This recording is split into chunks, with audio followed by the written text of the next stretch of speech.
नमस्कार दोस्तों। आज हम मुंशी प्रेमचंद द्वारा लिखी कहानी गृह नीति सुनेंगे। दोस्तों, अगर आपको मेरे चैनल की कहानियाँ अच्छी लगती हों तो मेरे चैनल को सब्सक्राइब कीजिए तथा बेल आइकॉन भी प्रेस कीजिए ताकि मेरे द्वारा अपलोड की गई कहानियाँ आप तक पहुँच सकें। तो आइए सुनते हैं कहानी गृह नीति। जब माँ बेटे से बहू की शिकायतों का दफ्तर खोल देती है और यह सिलसिला किसी तरह खत्म होते नजर नहीं आता तो बेटा उकता जाता है और दिन भर की थकान के कारण कुछ झुंझलाकर माँ से कहता है, तो आखिर तुम मुझसे क्या करने को कहती हो अम्मा? मेरा काम स्त्री को शिक्षा देना तो नहीं है, यह तो तुम्हारा काम है। तुम उसे डांटो मारो, जो चाहे सजा दो। मेरे लिए इससे ज्यादा खुशी की और क्या बात हो सकती है कि तुम्हारे प्रयत्न से वह आदमी बन जाए।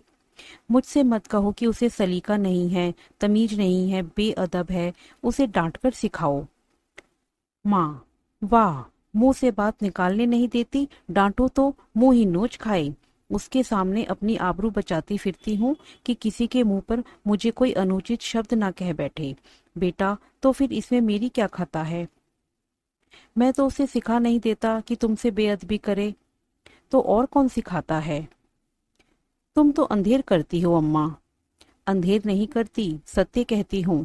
तुम्हारी ही शह पाकर उसका दिमाग पड़ गया है।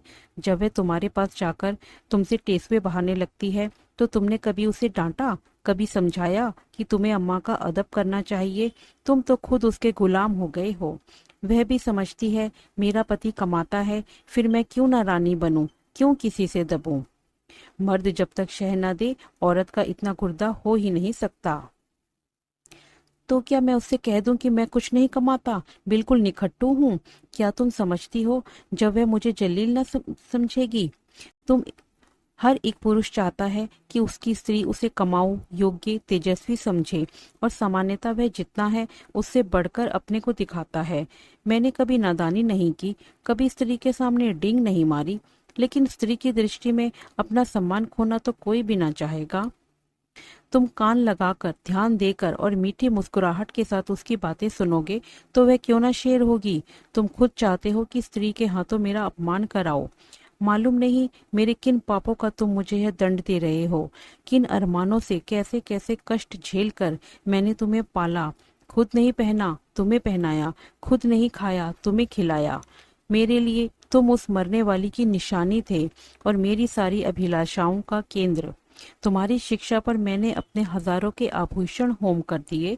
विधवा के पास दूसरी कौन सी निधि थी? इसका तुम मुझे यह पुरस्कार दे रहे हो? बेटा, मेरी समझ में नहीं आता कि आप मुझसे चाहती क्या हैं। आपके उपकारों को मैं कब मेट सकता हूँ? आपने मुझे केवल शिक्षा ही नहीं दिलाई, मुझे जीवन दान दिया, मेरी सृष्टि की, अपने गहने ही नहीं होम किए, अपना रक्त तक पिलाया। अगर मैं 100 बार अवतार लूं तो भी इसका बदला नहीं चुका सकता। मैं अपनी जान में आपकी इच्छा के विरुद्ध कोई काम नहीं करता। यथासाध्य आपकी सेवा में कोई बात उठा नहीं रखता। जो कुछ पाता हूँ लाकर आपके हाथों पर रख देता हूँ। और मुझसे क्या चाहती हैं? और मैं कर ही क्या सकता हूँ? ईश्वर ने हमें तथा आपको और सारे संसार को पैदा किया, उसका हम उसे क्या बदला दे सकते हैं? उसका नाम भी तो नहीं लेते, उसका यश भी तो नहीं गाते। इससे क्या उसके उपकारों का भार कुछ कम हो जाता है? माँ के बलिदानों का प्रतिशोध कोई बेटा नहीं कर सकता, चाहे वह भूमंडल का स्वामी ही क्यों ना हो। ज्यादा से ज्यादा मैं आपकी दिलजोई ही तो कर सकता हूँ, और मुझे याद नहीं आता कि मैंने कभी आपको असंतुष्ट किया हो। तुम मेरी दिलजोई करते हो? तुम्हारे घर में मैं इस तरह रहती हूँ जैसे कोई लौंडी। तुम्हारी बीवी कभी मेरी बात भी नहीं पूछती। मैं भी कभी बहू थी, रात को घंटे घंटे भर सास की देह दबाकर, उसके सिर में तेल डालकर, उन्हें दूध देकर तब बिस्तर पर जाती थी। तुम्हारी स्त्री 9 बजे अपनी किताबें लेकर अपनी सहचनी में जा बैठती है, दोनों खिड़कियां खोल देती है और मजे से हवा खाती है। मैं मरूं या जीऊं उससे मतलब नहीं, इसीलिए मैंने पाला था। तुमने मुझे पाला था तो यह सारी सेवा मुझसे लेनी चाहिए थी ना, मगर तुमने मुझसे कभी नहीं कहा। मेरे अन्य मित्र भी हैं, उनमें से मैं किसी को माँ की देह में मुक्कियां लगाते नहीं देखता। आप मेरे कर्तव्य का भार मेरी स्त्री पर क्यों डालती हैं? यूं अगर वह आपकी सेवा करे तो मुझसे ज्यादा प्रसन्न और कोई ना होगा। मेरी आंखों में उसकी इज्जत दुगनी हो जाएगी, शायद उससे और ज्यादा प्रेम करने लगूं। लेकिन अगर वह आपकी सेवा नहीं करती तो आपको उससे अप्रसन्न होने का कोई कारण नहीं है। शायद उसकी जगह मैं होता तो मैं भी ऐसा ही करता। सास मुझे अपने लड़के की तरह प्यार करती तो मैं उसके तलवे सहलाता, इसलिए नहीं कि वह मेरे पति की माँ होती, बल्कि इसलिए कि वह मुझसे मातृत्व स्नेह करती। मगर मुझे खुद यह बुरा लगता कि बहू सास के पांव दबाए। कुछ दिन पहले स्त्रियां पति के पांव दबाती थी, आज भी इस प्रथा का लोप नहीं हुआ है। लेकिन मेरी पत्नी मेरे पांव दबाए तो मुझे ग्लानि होगी। मैं उससे कोई ऐसी खिदमत नहीं लेना चाहता जो मैं उसके बिना कर सकूं। यह रस्म उस जमाने की यादगार है जब स्त्री पति की लौंडी समझी जाती थी। अब पत्नी और पति दोनों बराबर हैं, कम से कम मैं ऐसा समझता हूँ। तो मैं कहती हूँ तुम्ही ने उसे ऐसी ऐसी बातें पढ़ाकर शेर कर दिया है। तुम्ही मुझसे बैर साध रहे हो। ऐसी निर्लज, ऐसी बदजबान, ऐसी टर्री फूहड़ छोकरी संसार में ना होगी। घर में अक्सर मोहल्ले की बहनें मिलने आती रहती हैं। यह राजा की बेटी ना जाने किन गंवारों में पली है कि किसी का भी आदर सत्कार नहीं करती, कमरे से निकलती तक नहीं। कभी कभी जब वे खुद उसके कमरे में चली जाती हैं तो भी यह गधी चारपाई से नहीं उठती, प्रणाम तक नहीं करती, चरण छूना तो दूर की बात है। बेटा, वह देवियां तुमसे मिलने आती होंगी, तुम्हारे और उनके बीच में ना जाने क्या बातें होती हों। अगर तुम्हारी बहू बीच में आ कूदे तो मैं उसे बदतमीज कहूंगा।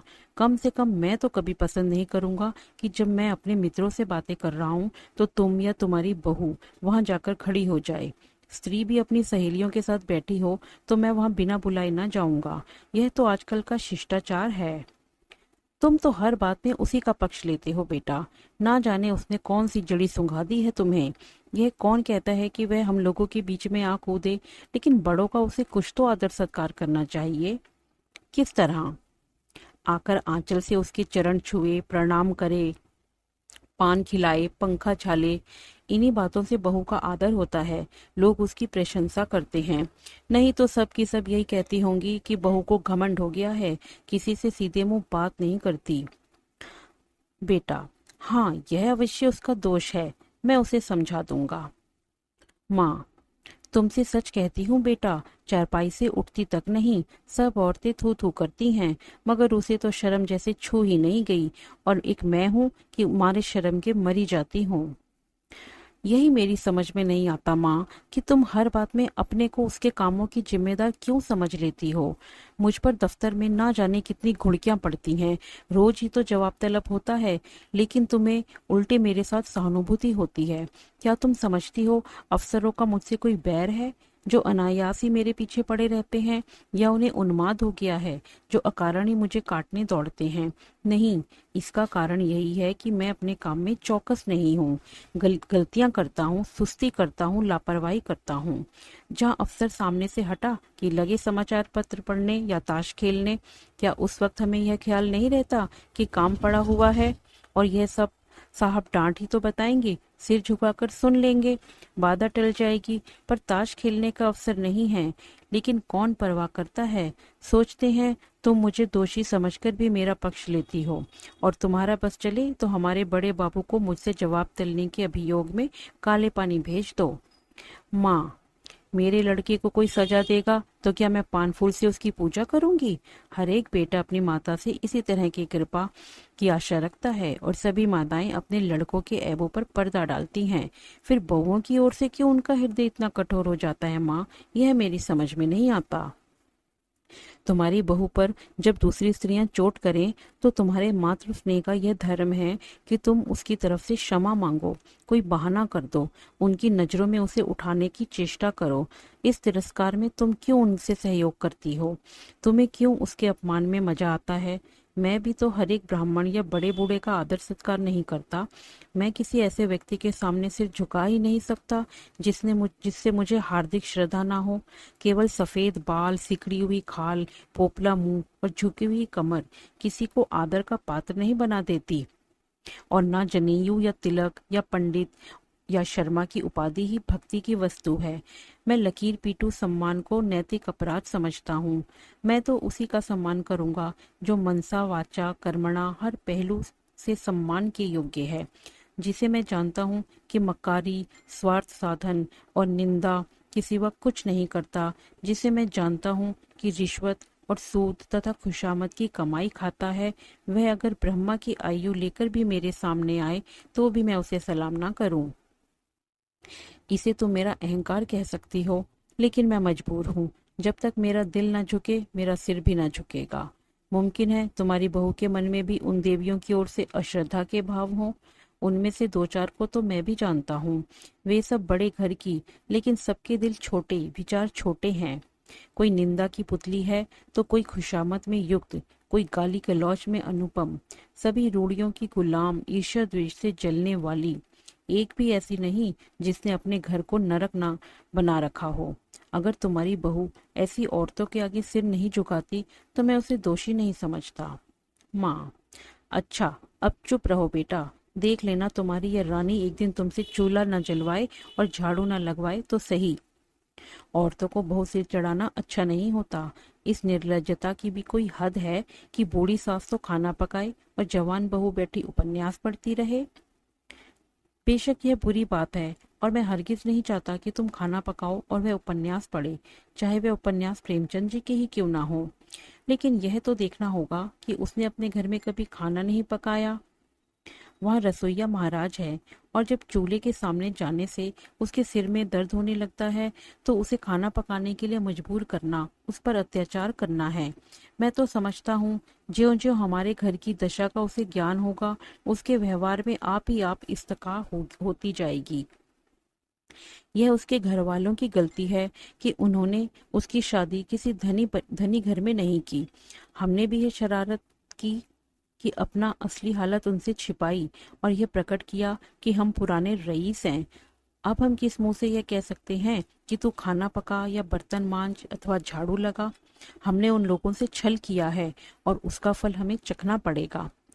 अब तो हमारी कुशलता इसी में है कि अपनी दुर्दशा को नम्रता, विनय और सहानुभूति से ढांके और उसे अपने दिल को यह तसल्ली देने का अवसर दें कि बला से धन नहीं मिलता, घर के आदमी तो अच्छे मिले।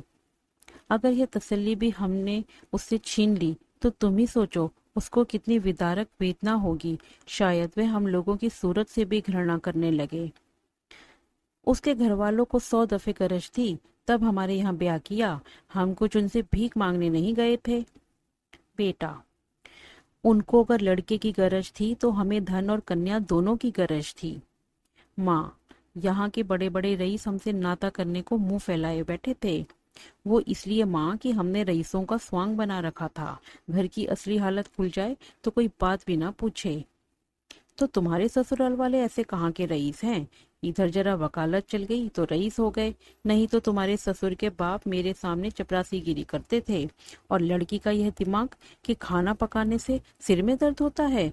अच्छे अच्छे घरों की लड़कियां गरीबों के घर आती हैं और घर की हालत देखकर वैसा ही बर्ताव करती हैं। यह नहीं कि बैठी अपने भाग्य को कोसा करें। इस छोकरी ने हमारे घर को अपना समझा ही नहीं। बेटा: जब तुम समझने भी दो। जिस घर में घुड़कियां, गालियां और कटुताओं के सिवा उसे कुछ ना मिले, उसे अपना घर कौन समझे? घर तो वह है जहाँ स्नेह और प्यार मिले। कोई लड़की डोली से उतरती ही सास को अपनी माँ नहीं समझ सकती। माँ तभी समझेगी जब सास पहले उसके साथ माँ का सा बर्ताव करे, बल्कि अपनी लड़की से ज्यादा प्रिय समझे। माँ: अच्छा, अब चुप करो, जीना जलाओ। यह जमाना ही ऐसा है कि लड़कों ने स्त्री का मुंह देखा और उसके गुलाम हुए। ये सब ना जाने कौन सा मंत्र सीख कर आती हैं। यह बहू बेटी के लक्षण है कि पहर दिन चढ़े सोकर उठे। ऐसी कुलच्छनी बहू का तो मुंह ना देखें। माँ: मैं भी तो देर से सोकर उठता हूँ। मुझे तो तुमने कभी नहीं कोसा। तुम हर बात में उससे अपनी बराबरी करते हो। यह उसके साथ घोर अन्याय है, क्योंकि जब तक वह इस घर को अपना नहीं समझती तब तक उसकी हैसियत मेहमान की है, और मेहमान की हम खातिर करते हैं, उसके ऐब नहीं देखते। माँ: ईश्वर न करे किसी को ऐसी बहू मिले। तो वह तुम्हारे घर में रह चुकी। क्या संसार में औरतों की कमी है? औरतों की कमी तो नहीं अम्मा, मगर देवियों की कमी जरूर है। नौ जैसी औरत सोने लगती है तो बच्चा चाहे रोते रोते बेदम हो जाए, मिनकती तक नहीं। फूल सा बच्चा लेकर मैके गई थी, 3 महीने में लौटी तो बच्चा आधा भी नहीं है। बेटा, तो क्या मैं यह मान लूं कि तुम्हें उसके लड़के से जितना प्रेम है उतना उसे नहीं है? यह तो प्रकृति के नियम के विरुद्ध है। और मान लो वह निर्मोहिन ही है तो यह उसका दोष है। तुम तुम क्यों उसकी जिम्मेदारी अपने सिर लेती हो? उसे पूरी स्वतंत्रता है, जैसे चाहे अपने बच्चे को पाले। अगर वे तुमसे कोई सलाह पूछे, प्रसन्न मुख से दे दो, ना पूछे तो समझ लो उसे तुम्हारी मदद की जरूरत नहीं है। सभी माताएं अपने बच्चे को प्यार करती हैं और वह अपवाद नहीं हो सकती। माँ, तो मैं सब कुछ देखूं और मुंह भी ना खोलूं? घर में आग लगते देखूं और चुपचाप मुंह में कालिक लगाए खड़ी रहूं? बेटा, तुम इस घर को जल्द छोड़ने वाली हो, उसे बहुत दिन रहना है। घर की हानि लाभ की जितनी चिंता उसे हो सकती है तुम्हें नहीं हो सकती। फिर मैं कर ही क्या सकता हूँ? ज्यादा से ज्यादा उसे डांट बता सकता हूँ, लेकिन वह डांट की परवाह ना करे और तुर्की बतुर्की जवाब दे तो मेरे पास ऐसा कौन सा साधन है जिससे मैं उसे ताड़ना दे सकूं? तुम 2 दिन तो ना बोलो तो देखना सीधी हो जाए, सामने नाक रगड़े। मुझे इसका विश्वास नहीं है अम्मा। मैं उससे ना बोलूंगा तो वह भी मुझसे ना बोलेगी। ज्यादा पीछे पड़ूंगा तो अपने घर चली जाएगी। ईश्वर यह दिन लाए, मैं तुम्हारे लिए नई बहू लाऊंगी। बेटा, संभव है इसकी भी चची हो। सहसा बहू आकर खड़ी हो जाती है। माँ और बेटा दोनों स्तंभित हो जाते हैं, मानो कोई बम गोला आ गिरा हो। रूपवती, नाजुक मिजाज, गर्वीली रमणी है, जो मानो शासन करने के लिए ही बनी है।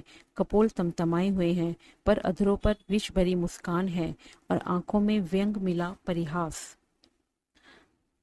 माँ अपनी झेप में झेप छिपाकर कहती है, तुम्हें कौन बुलाने गया था? बहू, क्यों? यहाँ जो तमाशा हो रहा है उसका आनंद मैं ना उठाऊं? बेटा, माँ बेटे के बीच में तुम्हें दखल देने का कोई हक नहीं। बहू की मुद्रा सहसा कठोर हो जाती है। अच्छा, आप जबान बंद रखिए। जो पति अपनी स्त्री की निंदा सुनता रहे वह पति बनने के योग्य नहीं। वह पति धर्म का क ख ग भी नहीं जानता। मुझसे अगर कोई तुम्हारी बुराई करता, चाहे वह मेरी प्यारी माँ ही क्यों ना होती, तो मैं उनकी जबान पकड़ लेती। तुम मेरे घर जाते हो तो वहाँ जिसे देखती हूँ तुम्हारी प्रशंसा ही करता है। छोटे से बड़े तक गुलामों की तरह दौड़ते फिरते हैं। अगर उनके बस में हो तो तुम्हारे लिए स्वर्ग के तारे तोड़ लाएं। और उसका जवाब मुझे यहाँ यह मिलता है कि बात बात पर ताने मेने, तिरस्कार, बहिष्कार।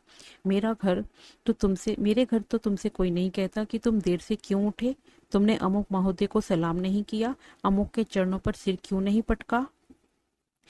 मेरे बाबूजी कभी गवारा न करेंगे कि तुम उनकी देह पर मुखियां लगाओ या उनकी धोती धो या उन्हें खाना पकाकर खिलाओ। मेरे साथ यहाँ यह बर्ताव क्यों?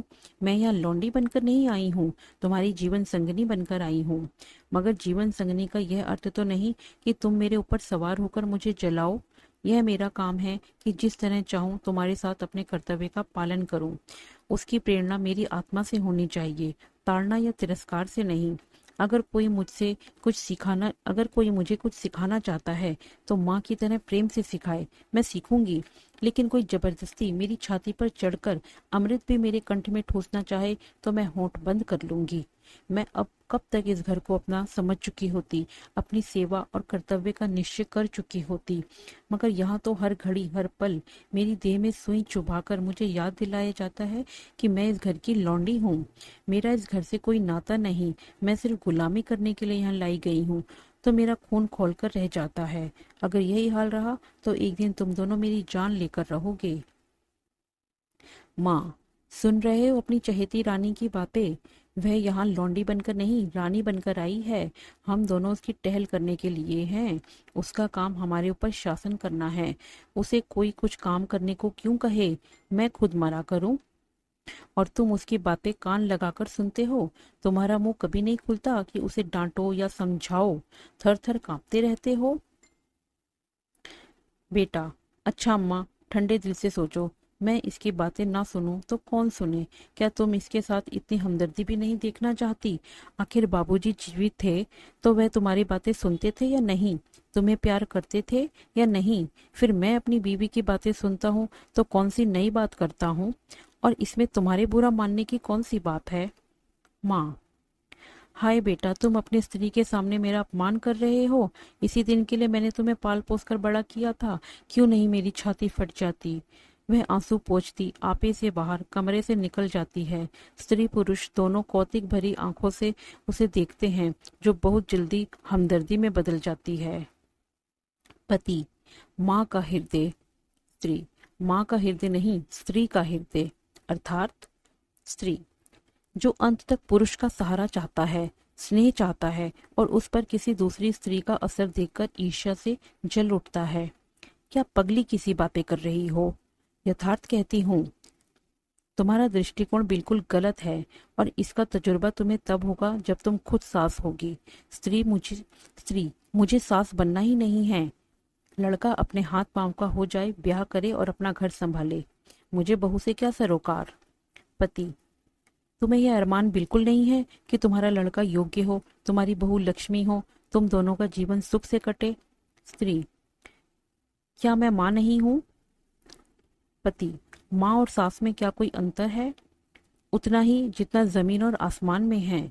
माँ प्यार करती है, सास शासन करती है। कितनी ही दयालु, सहनशील, सत्वगुणों स्त्री हो, सास बनते ही मानो ब्याही हुई गाय हो जाती है। जिसे पुत्र से जितना ही ज्यादा प्रेम है, वह बहू पर उतनी ही निर्दयता से शासन करती है।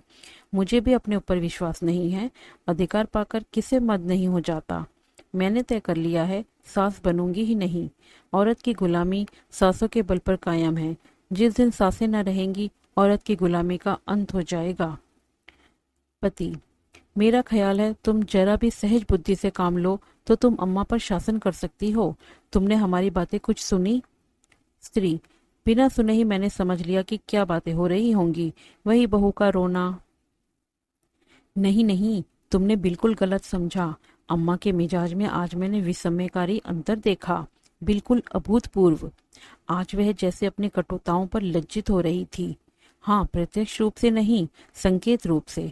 अब तक वह तुमसे इसलिए नाराज रहती थी कि तुम देर से उठती हो। अब शायद उन्हें यह चिंता हो रही थी कि कहीं सवेरे उठने से तुम्हें ठंड ना लग जाए। तुम्हारे लिए पानी गर्म करने को कह रही थी।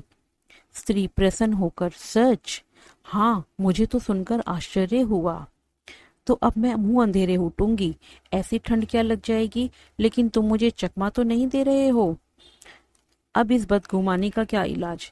आदमी को कभी कभी अपने अन्याय पर खेद तो होता ही है। स्त्री: तुम्हारे मुंह में घी शक्कर। अब रोज उठूंगी। वह बेचारी मेरे लिए क्यों पानी गर्म करेगी? मैं खुद गर्म कर लूंगी। आदमी करना चाहे तो क्या नहीं कर सकता। पति: मुझे उनकी बात सुन सुनकर ऐसा लगता था जैसे किसी देवी आदेश ने उनकी आत्मा को जगा दिया हो।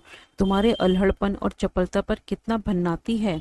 चाहती थी कि घर में कोई बूढ़ी आ जाए तो तुम उनके चरण छुओ, लेकिन शायद अब उन्हें मालूम होने लगा है कि इस उम्र में सभी थोड़े बहुत अल्हड़ हो जाते हैं। शायद उन्हें अपनी जवानी याद आ रही हो। कहती थी यही तो शौक सिंगार, पहनने ओढ़ने, खाने खेलने के दिन है। बूढ़ियों का तो दिन भर तांता लगा रहता है। कोई कहाँ तक उनके चरण छुए और क्यों छुए? ऐसी कहाँ की बड़ी देवियां हैं? स्त्री: मुझे तो हर्षोन्माद हुआ जाता है। पति: मुझे तो विश्वास ही न आता था। स्वप्न देखने का संदेह हो रहा था। अब आई है राह पर, कोई देवी प्रेरणा समझो। स्त्री: मैं कल से ठेठ बहू बन जाऊंगी।